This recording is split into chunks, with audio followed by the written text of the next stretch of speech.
Bienvenue pour vivre cette séquence des paroles de la vie éternelle avec Marc Joseph. Aujourd'hui, nous sommes le 6 mai 2025. 6 mai 2025, je suis revenu pour te dire, te rappeler que ce jour est pour toi un jour de grâce parce que tu as la présence de Jésus-Christ dans ta vie. Hier, nous avons parlé de Jésus qui a reproché l'incrédulité de ses disciples. Et ensuite, malgré leur incrédulité, qui leur a quand même fait confiance.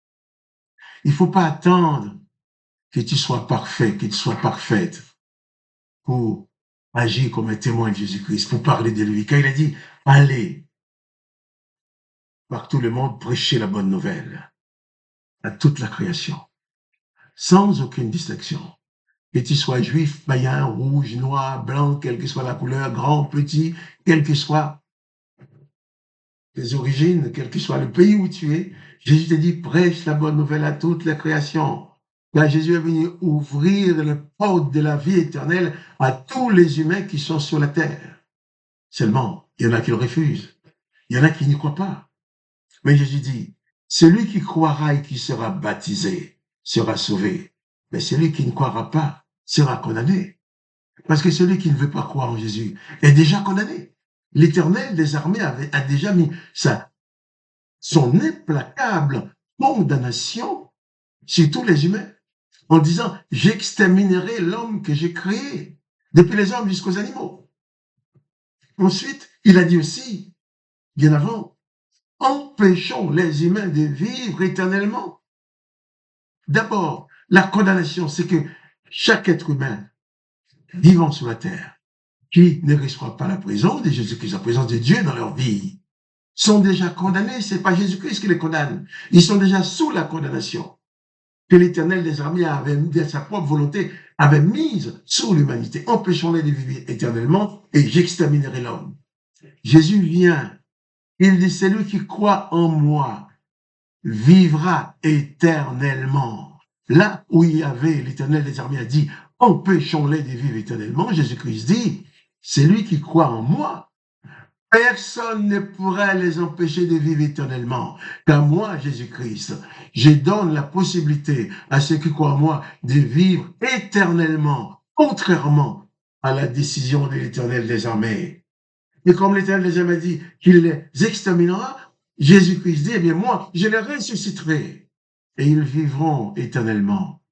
Et j'insiste pour dire, c'est d'abord pour cette raison que les serviteurs de l'Éternel des armées ont obligé Pilate à assassiner Jésus-Christ. Et ils l'ont assassiné. Mais même en mourant, Jésus-Christ est resté le sauveur. En mourant, il a sauvé ceux qui l'ont massacré, ceux qui l'ont assassiné, qui auraient pu être condamnés pour ça. Mais Jésus dit, Père, pardonne-leur, car ils ne savent ce qu'ils font. C'est ça la puissance de l'amour de Dieu le Père, la puissance de l'amour de Jésus-Christ pour toi. Jésus-Christ dit, celui qui croira sera sauvé, mais celui qui ne croira pas va malheureusement demeurer dans la condamnation qui était déjà établie sur sa vie. Il est important pour toi de croire seulement à la puissance de l'amour de Dieu pour ton salut, de croire à l'évangile de Jésus-Christ.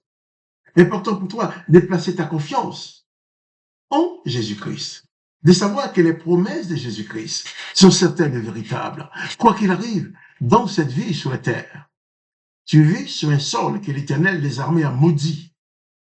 Avant, il a maudit le sol, et après, il a condamné tous ceux qui vivent sur les sols, sur ces sols maudits, à être exclus de la vie éternelle. Et il a décidé après de les exterminer. Et c'est pour ça qu'il y a tant de souffrances sur la terre, tant de misère, tant de douleurs, tant de guerres, d'extermination qui existent autour de nous maintenant. Jésus-Christ dit, celui qui croit en moi vivra éternellement, je le ressusciterai. C'est pour ça que je t'invite à croire en Jésus. Je ne t'invite pas à croire à une religion. La religion peut te perdre. Plus tu vas devenir religieux, plus tu peux devenir mauvais. Parce que tu vas suivre les doctrines de ta religion qui souvent sont complètement différentes de l'enseignement de Jésus-Christ.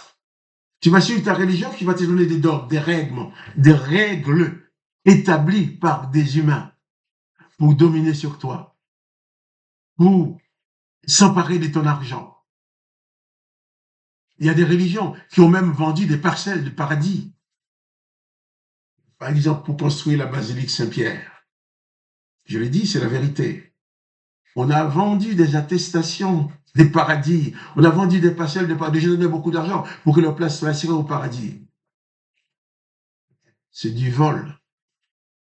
C'est de la tromperie. Juste pour voler ton argent. Mais Jésus-Christ dit, tu es sauvé par grâce, pas à cause de ton argent, pas à cause de tes bienfaits.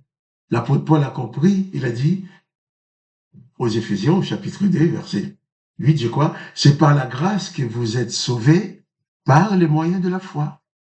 Ton salut, c'est d'abord la grâce que Dieu le Père donne au travers de Jésus-Christ et ta foi que tu places dans cette grâce-là. C'est la rencontre de la grâce et de ta foi qui fait que tu sois sauvé. C'est pour ça que Jésus dit, celui qui croira, celui qui mettra sa foi en moi, sera sauvé. Mais celui qui ne croit pas est déjà condamné. Il ne s'agit pas d'adhérer à une religion.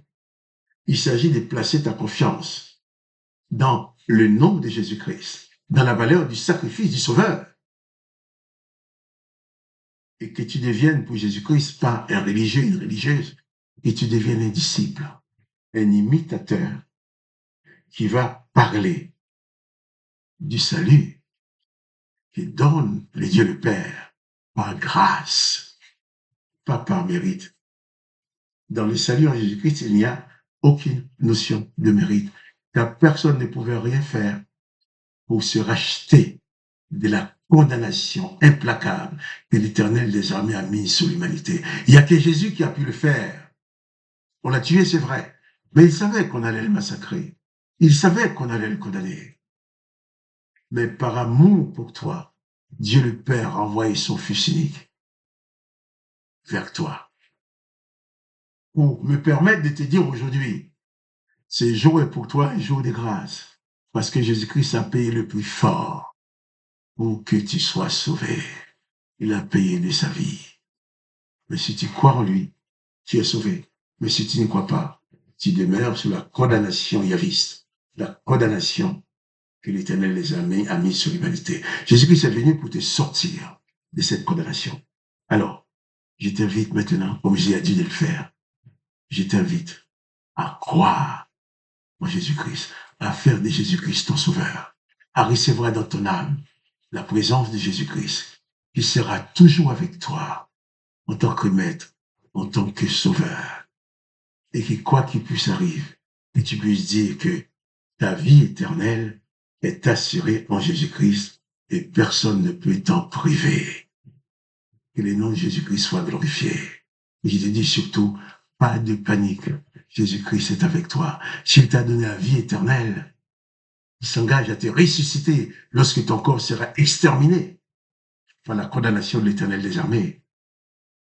Jésus promet de te ressusciter et de te faire accéder à la vie éternelle qui t'a été interdite. Alors, pas de panique. Place ta foi en Jésus-Christ. J'ai envie de te dire encore, crois seulement au Seigneur Jésus-Christ et tu seras sauvé.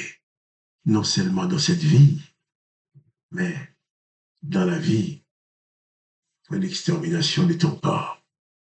Que le nom de Jésus-Christ et de Dieu le Père soit glorifié, que toi tu sois béni. Quant à moi, Marc-Joseph, je te dis, pas de panique. Tu n'importe qui. Il y a le Seigneur Jésus-Christ qui veille sur toi. Alors, à demain pour les paroles de la vie éternelle.